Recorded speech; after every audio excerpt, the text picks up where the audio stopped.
hope this helped because, again, I hope it's clearer and easier to understand. Maybe I get a little bit more into it, and it's pretty quick. I don't add a bunch of music to it and say, hey, welcome to the OSD's garage, you know, like I'm some kind of entity or I'm working on a big channel. I'm not.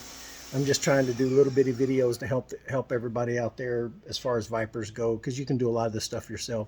Matter of fact, I want to say these, if I remember right, they told me that these these brakes are actually off of a Caravan, I want to say. Don't quote me on that.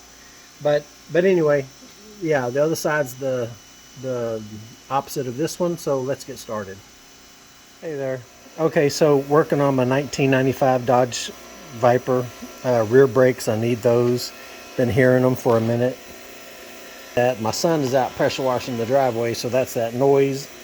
But it's relatively straightforward, but I did just want to show you because some of it's not that clear. So on these Vipers, you're going to notice when your brake pads go out, the inner pad is wore out more than the outside pad, and that's the case here. This is my inner pad, and I'll get it as close as I can without getting blurry. You can see, I don't know, 1 millimeter, something like that.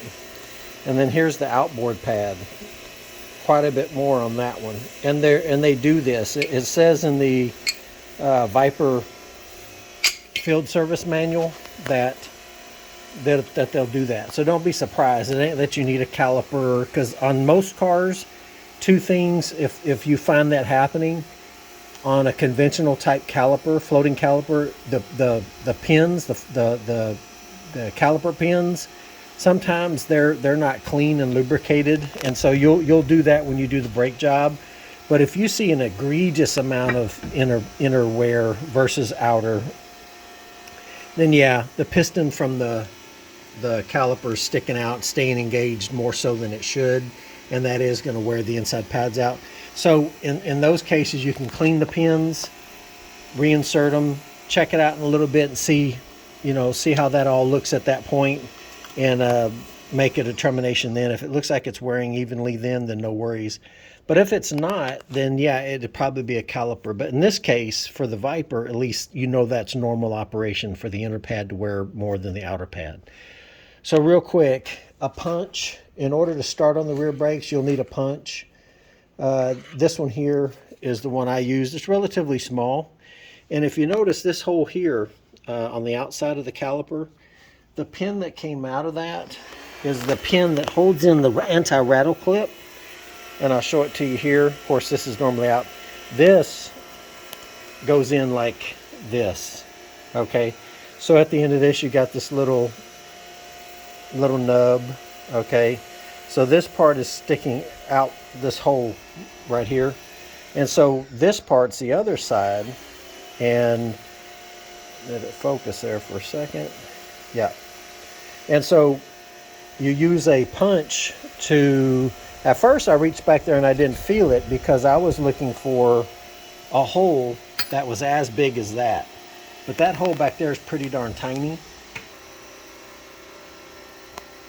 And there it is. It's pretty tiny. It's right there. But anyway, you're going to punch it from inside out. Okay? So you're going to be punching it from the inside out. A little hammer. Just something small. It's not in there real tight. You'll punch it out, and you'll notice that the shoulder of your punch is going to bottom out before you actually get the pin pushed out all the way. So then you're just going to grab the pin and wobble it out of there. It came out pretty good. I don't know about maybe if you've got rusted calipers, or maybe it's a northern car and you drove it in the snow like a dummy.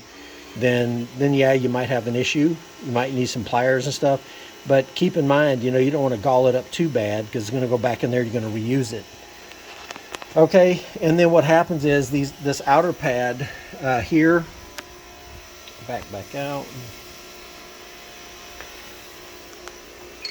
This thicker outer pad, of course, it's in here like this. You're just going to knock this little ear back and away, and then you can pretty much just pull it. Like I could slide it back in there, pull it straight up and out, And then the back one, you'll reach down below there and just kick it back a little bit, and it'll literally drop out. And then so that's getting the pads, or the the field service manual calls them shoes. So, but anyway, I wanted to show you that. And at this point, you know, I'll work on getting the caliper off. I am going to turn the rotors. I'm going to be using the EBC yellows pads, part number DP4885R. And the pads will look like your stock ones. They're just yellow, and they've got a kind of a race performance. This is not a full race pad, because a lot of times full race pads will make a lot of noise, even though there's nothing wrong with them. I don't want that, but I do want some that are a little bit more grippy. And the only thing that I can see is a little bit weird in here is they're going to have this little bit of instructions in here to fit this, it's like a pad. This rubber pad, there's 4 of them in here, I think. And they're going to want you to cut it to put on the back of this pad, on this, the face of this, to keep squeals and stuff down. So like I said, they have directions right here for it that go through and tell you how to cut it and so forth. Outside of that, it's more or less just a straightforward brake job, except when putting new pads in, obviously those worn out pads, they're smaller, right? So you're going to have to make room for the larger, newer pads. Well, the piston in that caliper is going to have to be pushed back in. And unlike a lot of brake calipers, this one, you actually screw the piston back in. You don't push it back in. So you can't use like a C-clamp or anything like that, because it's not going to work. And what I ended up doing was buying this kit that it does just that. It actually has like several different sizes in there. To get the caliper off, there's one bolt, and it's going to be pretty much right here where the light's shining. This is from below, so a little bit better shot. Here's your brake line coming in right here. And so that bolt right there, now it's not held on by 2, but up on top it's got like a sleeve that it runs into. But that's the one bolt holding your caliper onto your knuckle. Okay? And it's a 15 millimeter. And so the bolt's out. You can see someone put Loctite on the bolt. Blue Loctite, so it's not like a severe type, but obviously probably a good idea. I mean, I don't know if somebody who did work on this thing did it, or factory was that, because I don't know if these brakes have ever been done. But yeah, you might give some thought to doing that. So we'll clean all that off and re-Loctite. Now, for some reason, if you're going to remove the rotor to turn it, I don't know why, but the field service manual says to mark the rotor, and like say put a mark here and here showing that this hole goes with this. I don't know if it's because of a balance issue or not. I did notice like up here on the rotor it's got like a knife edge, as if it's, whereas this rotor right in the same location has a knife edge as well. But anywhere else it's got the same. Let me illuminate it. See how it's got that little knife edge, and then it opens up and goes full edge. I don't know if that's because of that, but hey, the people that built the car is telling you to do it, so probably a good idea to do it. You can take the rotor off without removing the caliper. You see how far that piston's sticking out? You see those 2 holes I was telling you about? That's what you're going to interface into and screw it in, and I'll show you that. But you can take the rotor out. Now, the trick is, as you're pulling the rotor off, you're going to free up this hole, this stud, this stud, this stud, this stud, this stud, or sorry, this stud, and slowly but surely you'll be able to walk it off till you finally clear that stud right there. The one that's closest. I don't know if it helps to turn the thing or not. I don't know. But I got it off. It wasn't that hard. You just wibble wobble and you'll finally get it off of there. All the while, keep in mind, don't mess up your threads on here. So yeah, moving on, we're going to get this piston pushed back in. But I should tell you too, before you get to this point, before you do this, under the hood, go ahead and take off the brake reservoir cap. Reason being is because in these lines, obviously, you've got brake fluid, and when you push that piston back in, that brake fluid is going to migrate back up that line and head back up towards your master cylinder. I'm probably going to release the bleed point because I'm going to bleed these brakes anyway, because I'd almost rather have the fluid coming this way than toward that way. But if you don't want to do that, the reason being is when you push this in, whatever levels in your reservoir is going to rise, and with that cap on, it's going to, you're going to overfill it. So you want to watch it, make sure you don't overfill the reservoir as this gets pushed back in, because if you've been watching your brake fluid level over the course of these thousands of miles that these pads have been wearing out, that piston has come further and further and further and further, and you've been adding brake fluid higher, higher, higher. So when you push this piston back in, that level that's in the reservoir is going to crest and overfill. So, and with the cap off, it's not going to pop off or anything like that. It's not going to overpressure the reservoir. So yeah, so up here, see, this is a screw-on type. Unlike a Toyota Tacoma, it's basically a rubber pop-on cap, so that would probably pop off. But this here is going to hold what it's got, and as this fluid creeps up and up and up and up and up, it's going to engage this cap and it's closed, and it might, I don't know. I mean, you're pushing that. There's pressure. You're pushing that pressure back this way. Could it pop this, especially being in 1995? Would it survive the surgery, so to speak? I don't know. So we're going to go ahead and take it off, and we'll just lay it to the side here. All right, so right now I'm at the max, thereabouts. And so yeah, fluid is, I don't know, you probably do need to flush it. And so that way when you go to push it back in, there's a tool kit. Now these are relatively cheap online, and it seems like everybody and their mother offers them. So just pick your cheapest one. These little slots right here.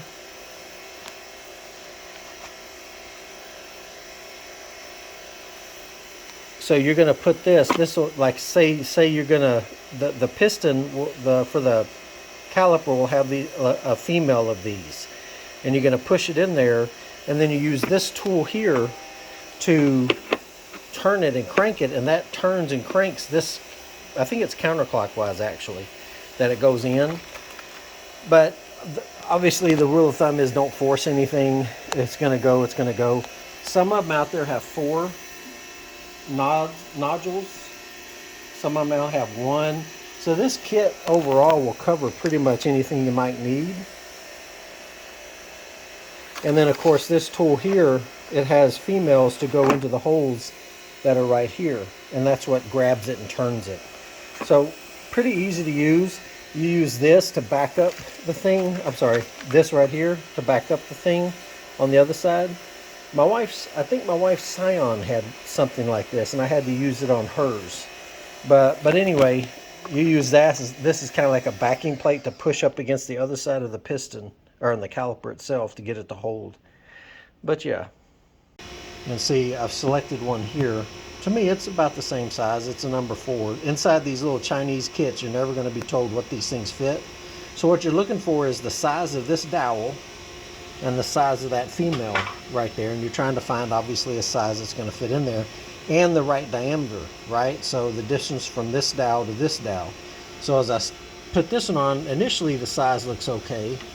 So I'm going to try to fish it in there.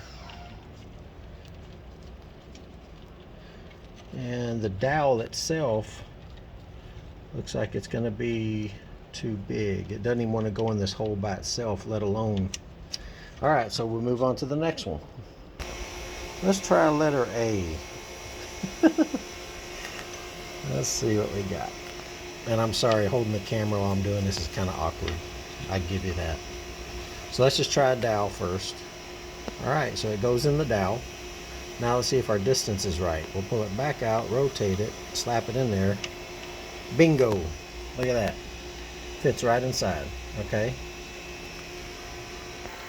So the difference between these two, it's going to be one goes counterclockwise, the other goes clockwise. Now, I'm not 100% sure right at this moment. I'm going to go research here real quick and I'll be right back as to how we turn this thing. You don't want to sit there and try to force it. So if it's not moving relatively quickly after you start turning, it's probably the other way, okay? Let me find out. So it is going to be clockwise, okay? And so on that tool, I think, bear with me. Yeah, it's going to be the one that says right hand. We're going clockwise, okay? The other one here, not surprisingly, says left hand. So if you were counterclockwising rotation, you would use left hand, okay? So we're going to be using the right hand. That's turning it right, clockwise. Okay, so using this tool, this piece right here is going to be your backup, right? So it's going to be on this side. You're going to set it on this side, okay? You see how that works? So this is going to push back against this and give that tool the force it needs to hold on and push that or turn that piston back into its bore.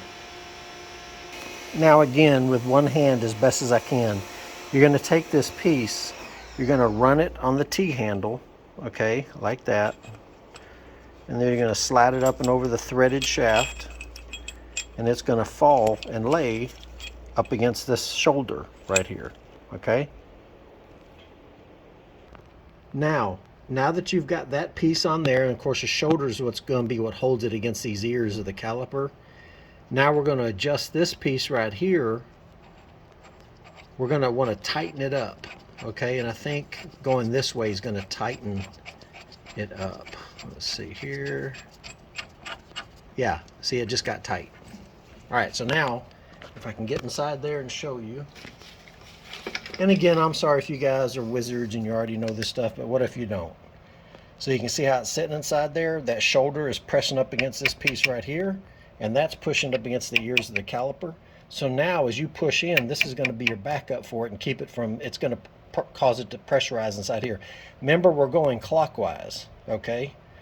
So while this is on here, I'm going to show you. We're going to T-handle in.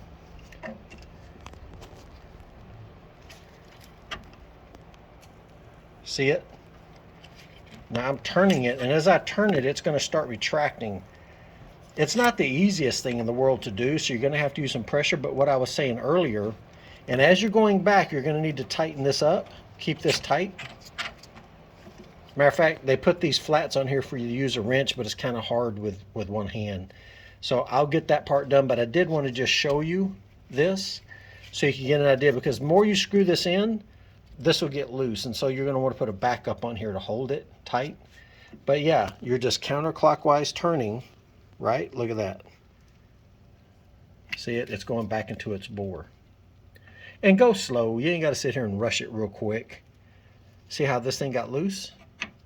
I'm going to have to tighten it up again. And I could do it like this, but holding it might go a little bit quicker. And you can see it's fully bottomed out now. That piece you see there is that part that we put on there to match it up. Now you just loosen all this up and that piston will stay inside. So here's the level. It rose a little bit, just a little bit, but I can guarantee you by the time I push that next one in over there, it's going to raise up quite a bit more. Now I'm going to suck this fluid out before if I don't bleed this thing, I'm at least going to suck this reservoir clean and put some fresh fluid in it. And when you're done with this, you'll hold this firm and you're going to use a wrench to loosen this off so that this doesn't turn, because watch, as I go to try to turn this back and out, see, it tries to go back the other way, okay? So we need something to back us up here. So hold this, right? And if I could, and as I do that, it looses this piston now. Just a couple turns is all it needs. Now I can unscrew this all the way. and everything gets loose. It wants to fall out everywhere. There we go. And of course you take your little piece off. Don't forget and leave that in there. Come on, baby. There you go. See, the piston's fully retracted. So as you got these things off, now, of course, I'm going to turn the rotor, put the rotor back on, put the pads in, and Bob's your uncle. So I'm going to clean this one up. It hasn't got any corrosion or anything on it. It's just dirty and, you know, whatever. This clip is still okay to reuse, and I'll show you how to put that back in. Now the anti-rattle clip that you're going to put back in here, you see it goes, the contrast there. So you see the top, the long piece that goes across the top, it sits right there. And then the pin goes through. Now right now I've pushed it on that side with that tool. But that pin hanging right there would go through that brake pad in the back and through that hole of the spring. And then the other part of the rattle clip goes right there on that step of the caliper. Okay, same thing on this other side. Now the pads, so here's this, you got all 4 pads. Okay. And I'm not sure if it matters inside, outside, I don't know. Here's the instructions for that. It says cut with scissors shape required and apply these shims to the reverse side or the painted side, so it'd be the yellow side, of the brake pads to prevent noise. The fiber must cover all areas contacted by the hydraulic piston or the caliper supports. Okay, so imagine as long as we just cut like a square of it to go right here. I mean, you could, I don't know, they're just showing this as an example, but in my mind, the piston is engaging just right here in the center of the pad. So I imagine I'll just cut a piece to go right here, and that'll be it. In this box, of course, there's the, oh my gosh, who knew brakes were so difficult to do in every language? So here's the pads, we know about them. Now these here, I don't suspect that this kit, again, part number, David Paul 4885 Robert, it's called Yellow Stuff by EBC. I suppose they're fairly universal. So these clips in here, I don't know what you would use them for, because obviously if I needed them, I would have to have taken these off and seen them by now. So I don't know. So no matter what, when you're doing stuff like brakes, you're always going to want to make sure, even though the part number says that's what comes for the car and stuff like that, you're always going to want to compare, okay, before you get the things torn so far down. But so what we're looking at here is obviously they do look the same. The ears are the same. The holes for the anti-rattle clips are the same. This is the hole that the little pin that you punch out will go through. And of course they line up. They've got a little notch or a little shoulder right here. And so yeah, these are the right pads. And you can see how much thicker they are. So yeah, always make sure it's the right pad, because like I said, these clips in here don't go to this car. And I don't know what they go to. They go to something. I have no idea. I'll look at the instructions just to be sure, so I'm not telling you wrong. Maybe they go in between the pads in where the rattle clip goes, or I have no idea. I certainly don't know what those little, looks like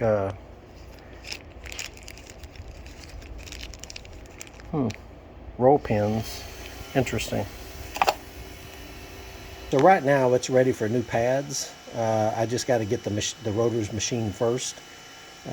Usually don't machine non-vented rotors, but since this thing's only got like 24,000 miles on it, I'm just going to machine the rear rotors and just call it a day. Alright, so going back on with the rotors, they're machined now. And we're going to get the pads taken care of. Remember I told you about marking the stud?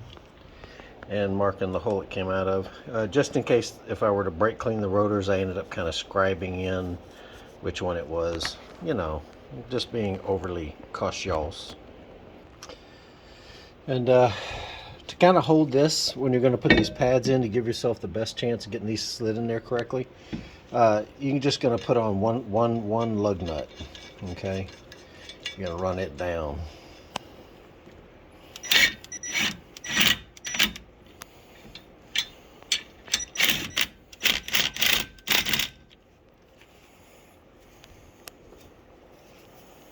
Just loose, just something to kind of hold it a little bit so that it'll evenly allow you to put the pads in.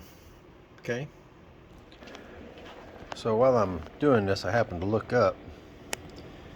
There's Godzilla back there, just sitting there looking at me. He was totally black a second ago, I guess kind of mimicking the black of those gloves. But I was talking to him nice. He don't seem too worried about me, so I'm just gonna let him live. He probably thinks I don't even see him, but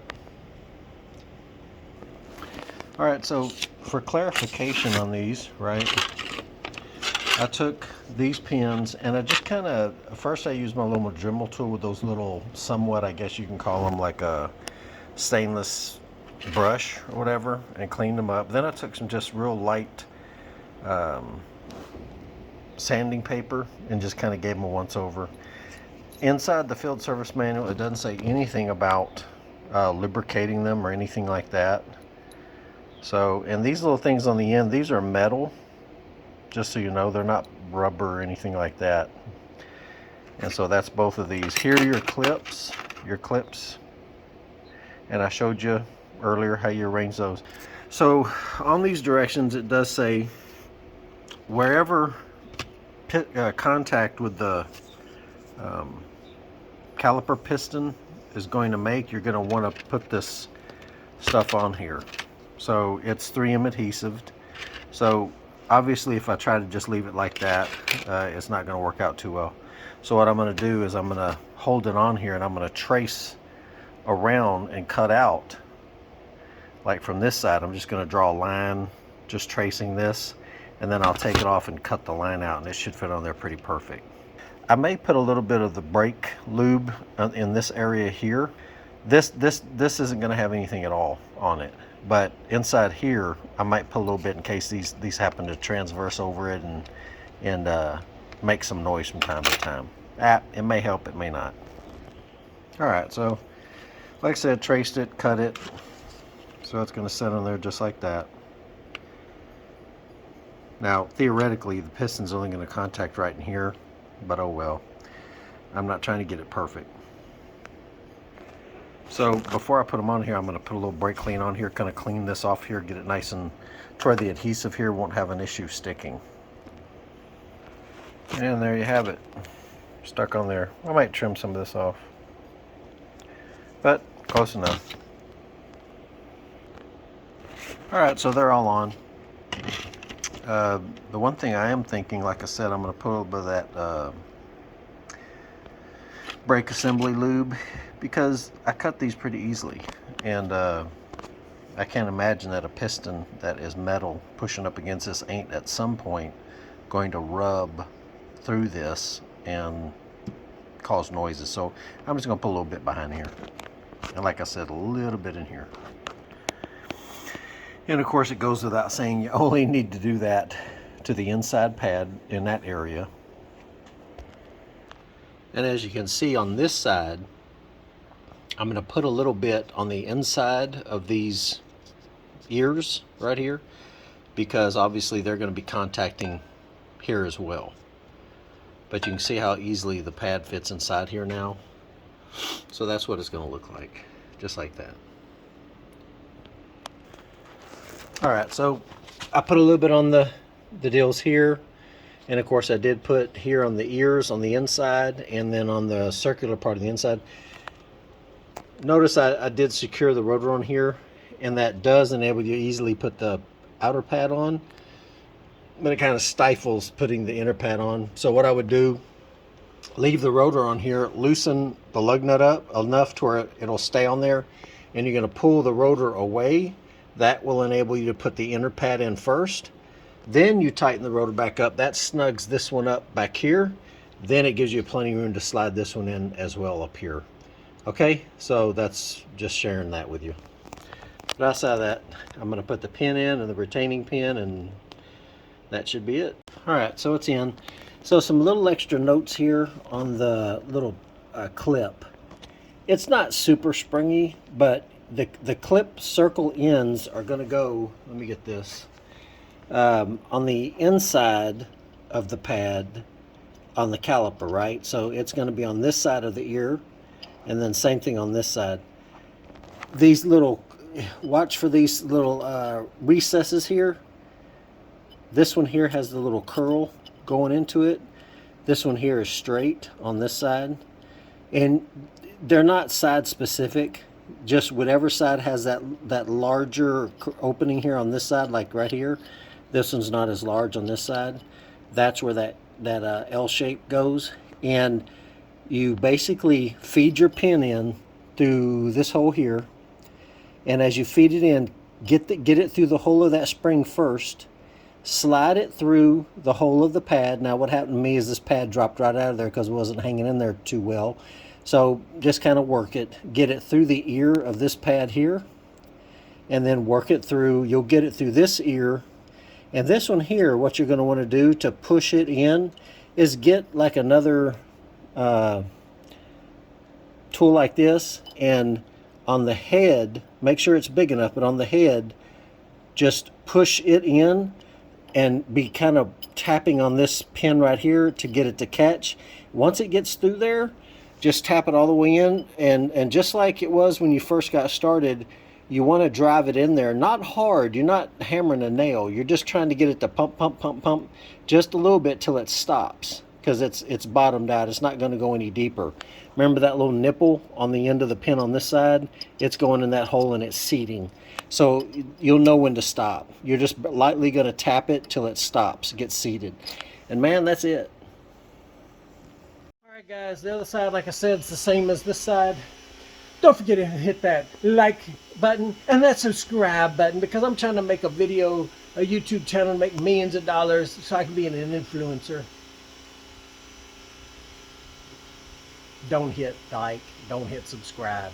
If you've got a question, specific question, just throw it in there and I'll look at it and see and I'll answer, okay? Pretty quick. All right, good luck on it. Okay, so here, what we're gonna do is, on the siders, you've got these emblems here. And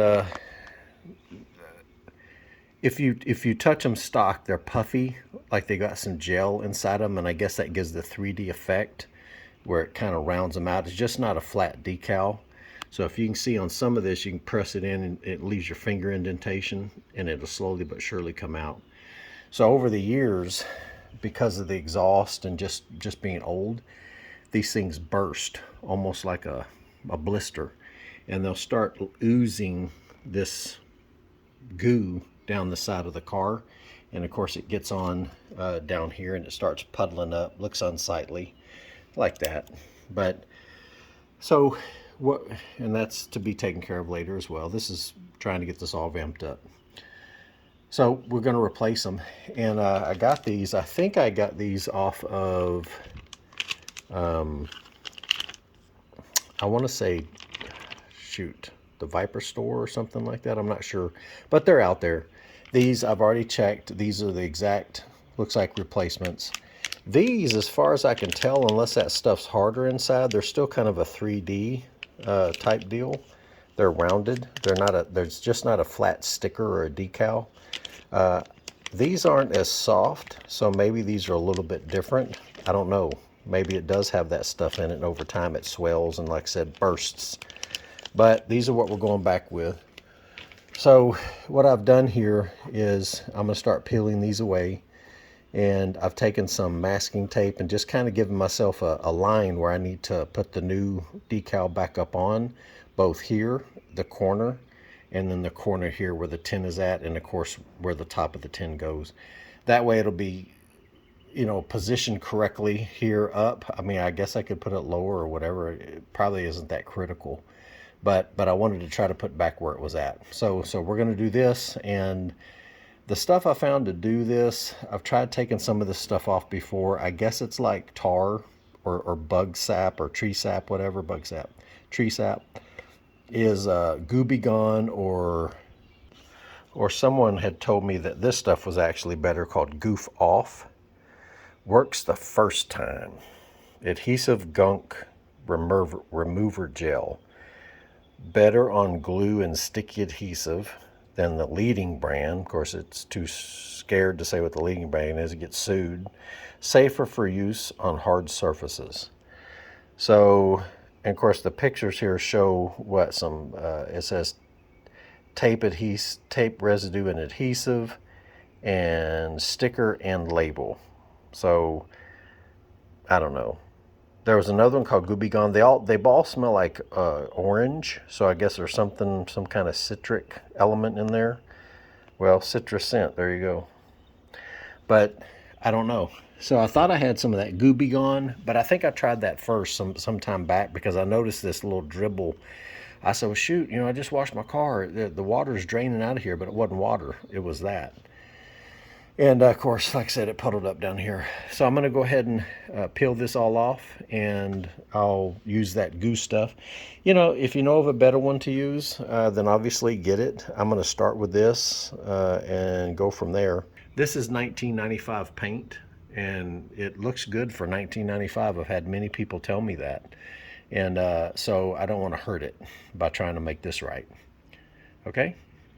Okay, so it came off really well with this stuff here. I found like a squeegee that I had when I was doing some tint work, and this edge right here, it's plastic, but it's kind of a soft edge. And if you just really just spray all over here, where at least for me, where it was dripping down, but spray all up here with the tapes at, just off the tape, because it'll take that tape off, and then just kind of work this thing just incrementally, like up and go up, because as the stuff is oozing down, you want it to get on that to kind of freshen the load on it as it's coming up, and it'll come off really easily. I let it soak there for several minutes before I even tried. And so now that I've got all that cleaned off, and of course, after I got it cleaned off, I wiped it down really well and then put some isopropyl alcohol on it just to clean the surface. But in that decal package, you're going to have this stuff. It's 3M, and it's called Primer 94. And what you do is, see that black dot right there? You're going to crush it. You'll hear like a crunch inside. I guess there's an ampule in there that has like some type of activator. But anyway, it's an adhesion promoter. And on the back side of this decal, it's really sticky, and I suspect that it would stick on its own, but it's in here for a reason. So what I did was I pulled the backing paper off, laid it on a flat surface, and on the back side of this decal, where the sticky part's at, I just dabbed it all along, kind of like drew the letters out, and now it's on here. It went on pretty good. I'm going to let it sit here a few minutes before I tear this side off, before I tear all this portion off. And if all goes well, that'll be the end of the video, because the other side is repeat. And here's the final.